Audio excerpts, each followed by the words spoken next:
Hi, my name is Ben Sterling and welcome. This is a short video on how to implement lasting behavioural change.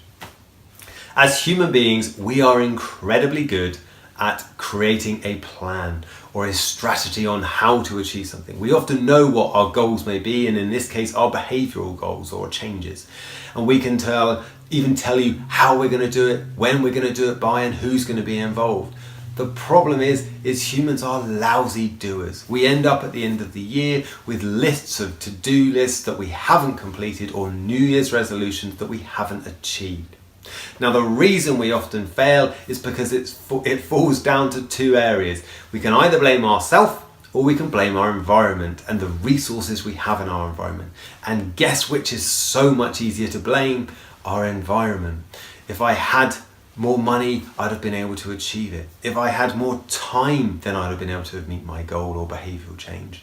If I actually wasn't so tired, then I'd have been able to do that better and behave in a better way. There are so many reasons for us to blame our environment. It's so much easier to do, and it justifies to us why we don't have to or didn't meet that goal or objective. So in this video, I'm going to give you a summary on how our environment plays a significant part in our behaviour and how our responses are often triggered by our environment. And then we're going to do a short exercise that you can implement 10 minutes every day that will allow you to have clarity on how to implement that change. And then some active questioning that will dramatically accelerate your ability to achieve these changes, because it will hold you ultimately accountable for those changes. So if we know exactly what we want to achieve, what we have to remind ourselves is that decision as a word stems from the Latin meaning to cut off. So to commit to something with no going back, no fallback.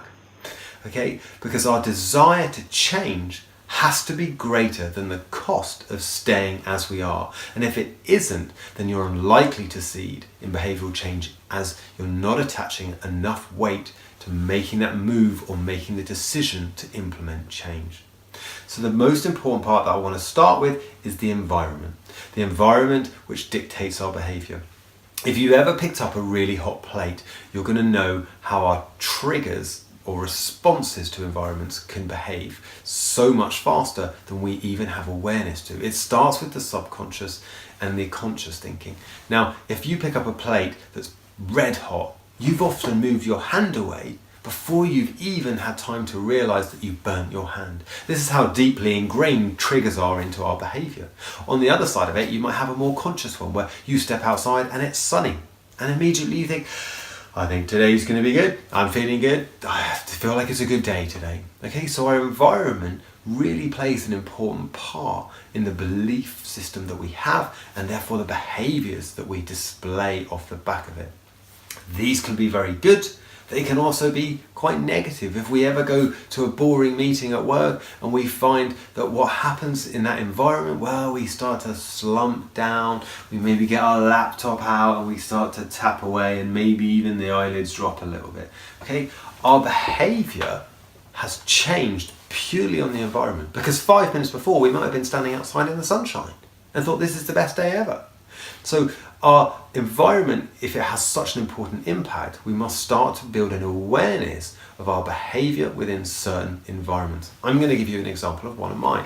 So last year I made a commitment for one, to have more energy, super beneficial in the workplace, more enthusiasm, more energy. I had more energy to do more work and ultimately do the work that I did with much greater level of commitment and energy displayed. Now that's really productive, but when I come home, having that same energy is perhaps a little intense for my family. I've got 2 young children and my wife. So I also made a commitment to be more patient at home, because at home patience is something that was much more valuable. Again, having young children, when they decide to throw all of their food on the floor, having patience is definitely a more valuable trait than lots of energy, because I'll probably just fly off in the wrong direction. Okay, now imagine a scenario where your behaviour is dictated by an event or by a trigger. Now, if I book a restaurant for me and my wife and I say we need to leave by 6 if we're going to get there on time because I've booked my favourite spot, do you think she's likely to have been ready at 6? No. Do you think then when we got to the restaurant MySpace was still available? No. So in this situation or in this environment, I've got every reason within my logic to be behaving in a particular way, to be super upset perhaps. Now, I have a choice, and what you have to ask yourself is the choice of choosing that behavior, a cost or a price that I'm willing to pay? Definitely not. Because what's likely to happen? If we even do get to sit down, I'm likely to sit there and maybe kind of, play around with my food, because the evening for me is a little bit ruined now, and I'm probably going to ruin it as well for my wife. So actually, what you have to realize is that the cost of that behavior is far greater than actually what you're getting from it. Because what are you going to get from that? Nothing. Absolutely nothing. Who am I punishing? Myself. And who's punishing me? I am. So it's even more ridiculous. So what we need to do is to start to build an awareness of these behaviors, areas where we feel we have a behavior that we would like to change. Okay, so we're going to go through 3 steps now. The first one is simply that, building an awareness. Start to, think about scenarios or environments that you're in the day. Judge yourself in particular environments. How do I behave in this environment? Am I happy with it? Is this giving me the best version of me to achieve the most? Okay, so when you've got these 3 things down, you can say, great, these are the behaviors that I think I'd like to change. Now, the second piece is around what we do with that, and it's the visualization piece. So let's say we use my example here that I wanted to generate more patience. Having younger kids, I can think of lots of examples where perhaps my patience wasn't as awesome as I would like it to have been. So what we do is an exercise, 10 minutes in the morning. If you need to get up 10 minutes slightly earlier to do this, then great, do that and have a clear mind. So take a couple of deep breaths, close your eyes. I want you to visualize the scenario where you wanted a better behavior than one you demonstrated or apply. Now, often because these are so deep grained and so rooted in us, I talked in my last video about when you have an event, you have an impulse or a gap before you attach the behavior to it. And what we're going to look for when we build that awareness is those behaviors that we're attaching, but we're going to start to learn how to expand that gap between the two, because we can start to stretch it out. And what that means is we get a greater chance to attach the behavior that we want to do. But the second piece of this is visualizing. So we're going to visualize it. So we'll close our eyes, right? We're going to imagine a scenario that we want to have a better behavior in. But first of all, we're going to imagine just for 2 minutes the behavior that we used to have. Okay, now let's say it was a lack of patience. Very easy for me to think of a couple of times I could have been a little bit more patient.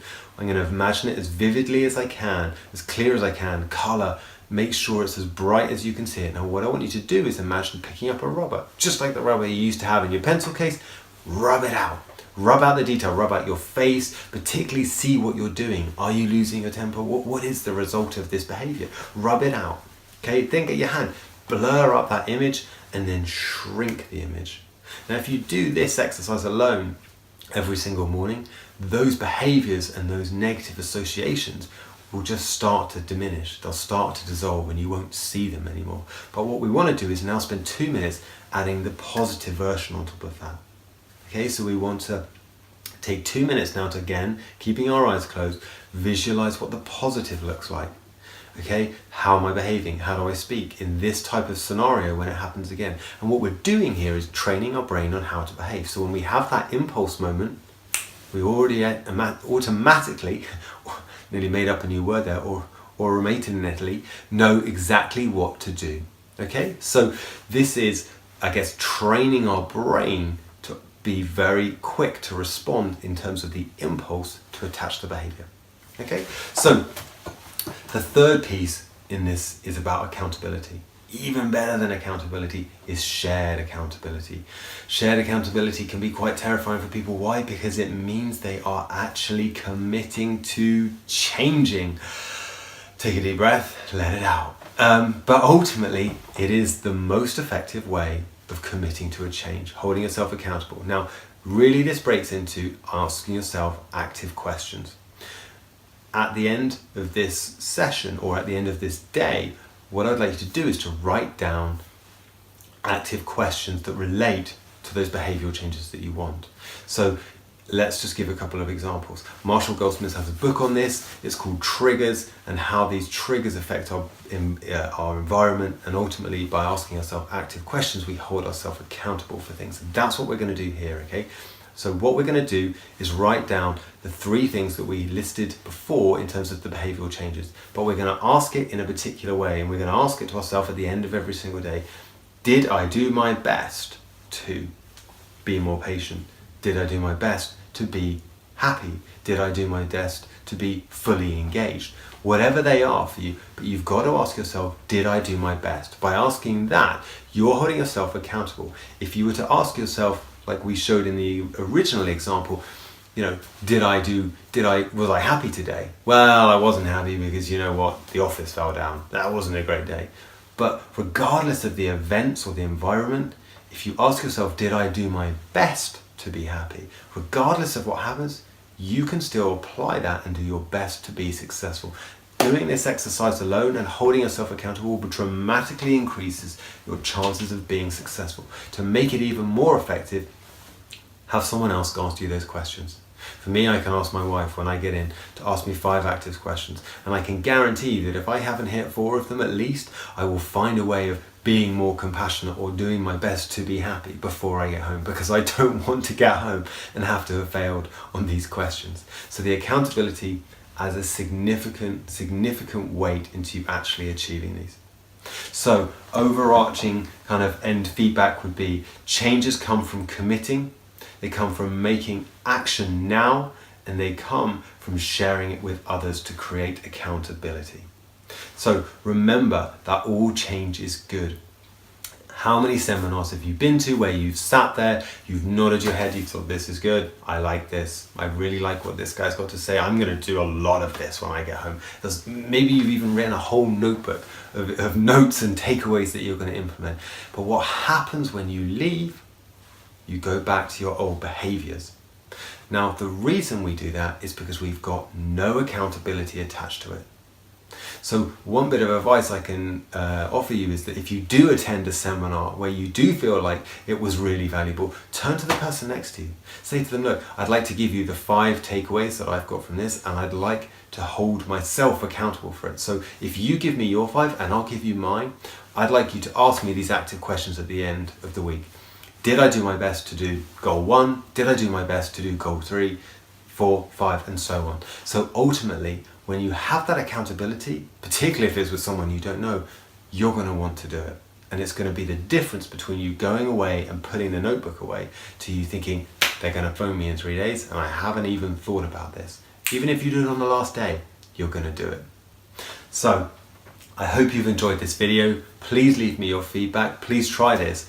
I guarantee that even if you do it for 15 days, you're going to see a dramatic change in those behaviors that you want to move. And for 30 days, you're really going to see it. So please give me a thumbs up if you liked the video. Otherwise, please share with me your comments. Thank you very much for watching.